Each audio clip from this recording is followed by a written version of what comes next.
जय श्री कृष्ण, जय श्री राम। आप सभी सुधी एवं विद्वत जन का हमारे YouTube चैनल नवीन श्रीमद् भागवत ज्ञान में हार्दिक स्वागत एवं अभिनंदन है। आज इस समाज में व्याप्त एक बहुत बड़ी विसंगति को लेकर उपस्थित हुआ हूँ। श्री रामचरितमानस में एक चौपाई है, सूद गंवार ढोल गंवार शूद्र पशुनारी सकल ताड़ना के अधिकारी। इस पर थोड़ा सा मैं अपना व्याख्यान प्रस्तुत करना चाहूँगा और ताड़न शब्द का अर्थ बताना चाहूँगा।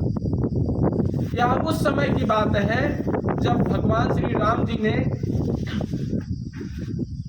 अपना कुपित रूप अपनाया था और समुद्र ने उनसे याचना मांगी और समुद्र ने भगवान श्री राम जी से कहा कि प्रभु भले कीने मोहि सिख दीन्ही, मर्यादा पुनि तुम्हारी कीन्ही, ढोल गंवार शूद्र पशु नारी, सकल ताड़ना के अधिकारी। इन पंक्तियों में समुद्र प्रभु श्री राम जी से कहता है कि हे प्रभु, आपने मुझे अच्छा किया कि मुझ जैसे जड़ बुद्धि को शिक्षा प्रदान किया, दंड दिया, और उसी के स्वरूप यहाँ पर 5 शब्द जो लिए गए, ढोल गंवार शूद्र पशुनारी, उसके शब्दों के अनुसार उन्होंने उसका व्याख्यान अलग अलग किया। जैसा कि आप सभी को विदित या जानकारी होगी कि हिंदी साहित्य में एक अलंकार का नाम आता है श्लेष अलंकार, जिसका अर्थ होता है चिपकना। और अगर हम बात करें इसी अर्थ को समझाने के लिए एक दूसरी पंक्ति हम लेते हैं कि चरण धरत चिंता करत, चितवत चारहुं ओर, और सुविरण को खोजत फिरत, कवि व्यभिचारी चोर। यहाँ पर अगर बात करें सुवर्ण शब्द लिया गया। सुवर्ण के यहाँ पर हर शब्द के साथ अलग अलग अर्थ का निरूपण हो रहा है। जैसे कवि व्यभिचारी चोर, कवि की बात करें तो कवि जिस भी रास्ते से जाता है चहुं ओर देखते चलता है कि कहाँ पर कैसे सुंदर से सुंदर वर्णों का मैं जो है अनुश्रवण कर सकूं और उसको संकलित कर सकूं। तो अगर यहाँ पर बात करें तो कवि के लिए सुंदर वर्ण, सुंदर पंक्तियां यहाँ पर निर्धारित कर रही हैं, और व्यभिचारी के लिए जो लंपट व्यक्ति हैं, जो व्यभिचार में सदैव जो है मस्त रहने वाले हैं, वो भी अच्छी ही चीजें देखना पसंद करते हैं। सुंदर वेश, सुंदर परिधान से युक्त नव यौना शरीर, इन सारी चीजों पर अर्थात अगर बात करें तो व्यभिचारी के लिए सुंदर स्त्री का यहाँ पर निरूपण किया गया। और चोर की बात करें तो भी अच्छी चीजों को ग्रहण करना चाहते हैं। वो जो है सोने को, अगर अर्थात यहाँ पर धन संपदा की बात करें, वो सोने की बात करता है कि चोर को भी यहाँ सोना चाहिए।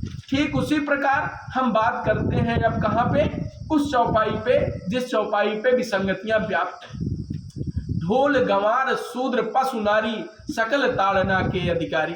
यहाँ ताड़ना शब्द का अर्थ अनेक परिस्थितियों में भिन्न भिन्न है। अगर उनका हम मत माने तो ताड़ना का एक शाब्दिक अर्थ पहले समझ लेते हैं कि परखना होता है, सुधरना होता है, दंड देना, अनुशासन और सुरक्षा या निगरानी होता है। तो यहाँ जो 5 शब्द दिए गए, जैसे पहला शब्द दिया गया ढोल। ढोल का आप सभी लोग आसे जानते हैं कि कोई भी जो वाद्य यंत्र बजाने वाला होगा, जब ढोल को बजाता है तो पहले ढोल को तानता है, उसकी रस्सियों को टाइट करता है।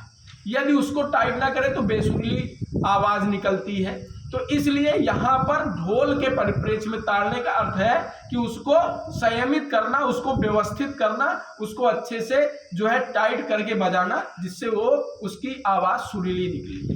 दूसरा है गंवार। गंवार का तात्पर्य अनपढ़ व्यक्ति, अभिज्ञ, जो कुछ भी नहीं जानता है। तो अगर उसकी बात से ये तात्पर्य है कि उसके ताड़न में यह है कि उसको इतना अच्छे से ज्ञान दिया जाए, उस पर निगरानी रखी जाए, उसको व्यवस्थित किया जाए कि कैसे किन चीज़ों को वो देखे, नहीं तो कहीं ना कहीं वो चीज़ों को अव्यवस्थित कर सकता है।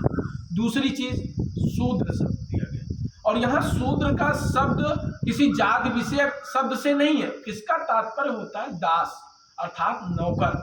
नौकर का तात्पर्य है कि अगर कोई भी कार्य कर रहा है और उस कार्य को सरलता पूर्वक न करके जो है कोई भी कार्य दिया गया और वो अपने उत्तरदायित्व का निर्वहन नहीं कर रहा, तो उसके लिए हमें क्या करना पड़ेगा, उसको देखना पड़ेगा, लगातार उस पर अपनी नज़र बनाए रखनी पड़ेगी, जिससे कि वो गलत कार्य को ना कर सके। तीसरा शब्द है पशु।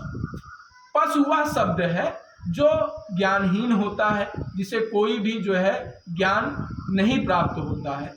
तो उस व्यक्ति, उस पशु को क्या करते हैं कि अगर हमको कहीं भी ले जाना है, जैसे घास, मान लीजिए घास चराने आप जा रहे हैं, तो अगर एक डंडा आपके हाथ में होगा, मारना नहीं है, लेकिन अगर वो डंडा हाथ में होगा तो जानवर हो सकता है कि सीधे सीधे रास्ते जाए, जिस खेत में आप उसको भेजना चाहेंगे उसी खेत में जाएगा, बगल खेत में नहीं जाएगा। और नारी की बात करें तो नारी भावना प्रधान होती है। नारी में भावात्मक रूप से वो सारी चीज़ों से जुड़ जाती है। और वहीं पर अगर पुरुष की बात करें तो पुरुष थोड़ा सा कठोर होता है, उसका हृदय जो है पत्थर के समान या कठोरतम होता है कि वो सारी चीज़ों को बड़ी सरलता से मैनेज करने का प्रयास करता है। नारी शब्द जो है इतना सुकुमार है, सुकोमल है कि उसको किसी न किसी के जो है निगरानी में रखना बहुत अति आवश्यक हो जाता है। जैसे एक उदाहरण स्वरूप हम समझेंगे कि एक छोटी सी बिटिया है, उसको पुष्पित और पल्लवित होना है, आगे बढ़ना है, और यदि उस पर हम जो है विशेष नज़र नहीं रखेंगे तो जो भी इस समय संसार में कुरीतियाँ व्याप्त हैं, अगर उन ऐसे व्यक्तियों की नज़र पड़ी तो उसको जो है हानि पहुंचाई जा सकती है। इसलिए नारी को सदैव जो भी है, बालिका को सर्वप्रथम तो अपने माता पिता की छांव में रहना चाहिए, थोड़ा सा आगे बढ़ने पर अपने भाई बंधु गार्जियनों के सानिध्य में रहना चाहिए, और जब वैवाहिक जीवन में बंधे तो अपने पति के सानिध्य में रहना चाहिए। और अगर इन परिस्थितियों में सारी चीज़ें नहीं हैं तो उनको अपने सगे संबंधियों के मध्य रहना चाहिए, जिससे उनके जीवन में विकास हो सके, उनका जीवन पुष्पित एवं पल्लवित हो सके। आपको बताएं कि नारी शब्द इतना सुकुमार है कि ताड़ना, वहाँ उसके ताड़न का तात्पर्य है देखभाल, निगरानी और एक तरीके से सुरक्षा। तो गोस्वामी बाबा ने इतनी सुंदर पंक्ति लिखी और इन पंक्तियों से उन्होंने इस समाज में यह संदेश दिया कि इन सारी चीज़ों को अगर हम अपनी नज़र बनाए रखेंगे, ताड़ते रहेंगे। अवधी भाषा का शब्द है ताड़ना। ताड़ने का तात्पर्य नहीं है कि हमेशा डंडा लेके पिटाई कर। तो इन सारी चीज़ों से हम व्यवस्थित हो सकते हैं और अपने जो है जो भी विसंगतियां व्याप्त थी उसका निराकरण किया जा सकता है, और उसका शाब्दिक अर्थ यही है।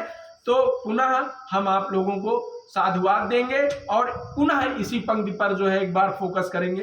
प्रभु भल कीन मोहि सिख दीनी, मर्यादा पुनि तुम्हारी कीनी, ढोल गंवार शूद्र पशु नारी, सकल ताड़ना के अधिकारी।